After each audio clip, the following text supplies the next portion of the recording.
لہجہ اور انداز، آج اس کا یہاں پہلا سبق آپ حضرات کے لیے پڑھ رہے ہیں۔ تو یہ انداز، لہجہ، یہ کیا چیز ہے؟ عربی کے اندر لہجہ کہتے ہیں، اردو میں انداز کہتے ہیں۔ اردو میں کیا کہتے ہیں؟ انداز۔ تو یہ جو لہجہ اور انداز ہوتا ہے سب سے پہلے دل کو لگتا ہے، کس کو؟ پھر اس کے بعد دماغ میں آتا ہے، پھر گنگناہٹ میں آتا ہے، پھر اس کے بعد زبان پہ پڑھنا آتا ہے۔ لہجے کے حوالے سے جب بھی کوئی کسی کی آواز کو سنے گا بہت دل میں سکون آیا، کیسے یار، بس دماغ میں وہ گھوم رہا ہے کہ کیسے وہ انہوں نے خوبصورت پڑھا تھا، پھر وہی گنگناہٹ میں آتا ہے، کیسے پڑھا تھا، تھوڑے سا ذہن میں آتا ہے، گنگناہٹ آتا ہے، پھر اس کے بعد وہ زبان پہ آتا ہے۔ بات سمجھ آئی؟ ایک بات۔ دوسری اس حوالے سے بات یہ ہے کہ لہجہ اور انداز جو ہے وہ مقامات کے حوالے سے ظاہر ہے، اس کے فن اور کچھ اصول قواعد ضوابط، یہاں کوئی ضوابط کی کوئی بات نہیں، اتنا بہت آسان سب عوام بالکل عام فہم ہر بندے کو تاکہ اتنا پڑھنا آ جائے۔ وہ کیا ہے؟ ایک آیت میں آواز کو مثلا اوپر رکھا برابر لیول میں، دوسری آیت میں آواز کو کیا کر دیا؟ نیچے کر دیا۔ ایک یہ بات یاد رہ جائے گی۔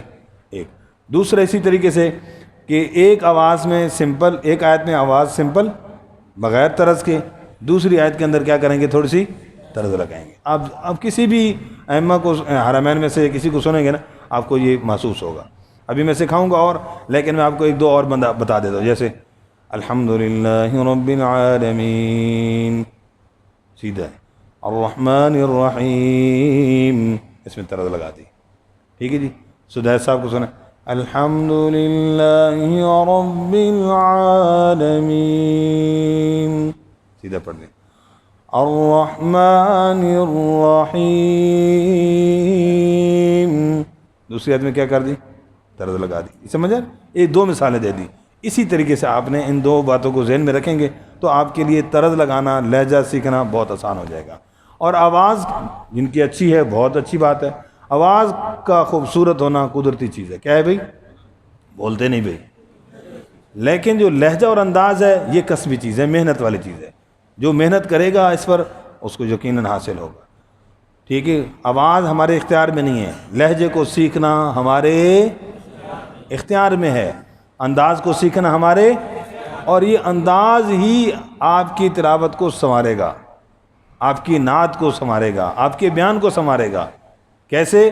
یہ انداز ہی تو اثر انداز ہوتا ہے جسے ہم نے نظر انداز کر دیا۔ تو اس لیے اس بات کو ذہن میں رکھتے ہوئے ذرا غور کیجئے گا۔ تھوڑا سا سبق پڑھتے ہیں سورۃ الفاتحہ سے، اور تعوذ پر تلفظ صحیح ہونا چاہیے، خاص خیال رکھیے گا۔ جس کا تلفظ غلط ہوا پھر اس کو میں لہجہ نہیں سکھاؤں گا۔ غور سے، اعوذ باللہ من الشیطان الرجیم،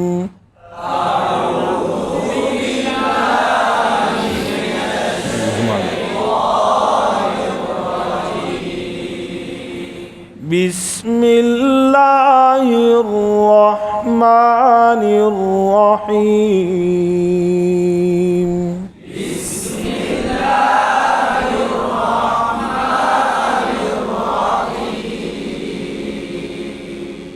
جی اوپر بھی دیکھ لو جی، سمجھ آ گئی بات جی؟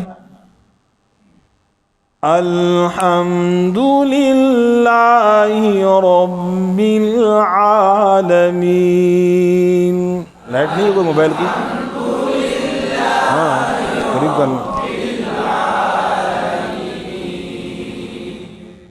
یہاں برابر ہے۔ غور کے اور کھڑی زبر پر جو طرز ہے اس میں آواز کو اٹھانا، الحمد للہ رب العالمین،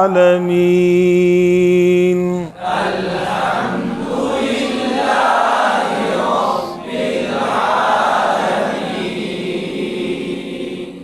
الرحمن الرحیم،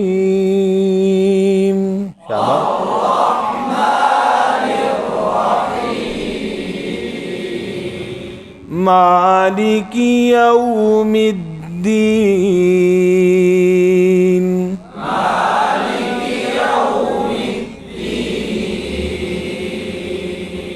شاباش۔ اس طریقے سے اب اگلی آیت میں آواز کو اٹھانا ہے،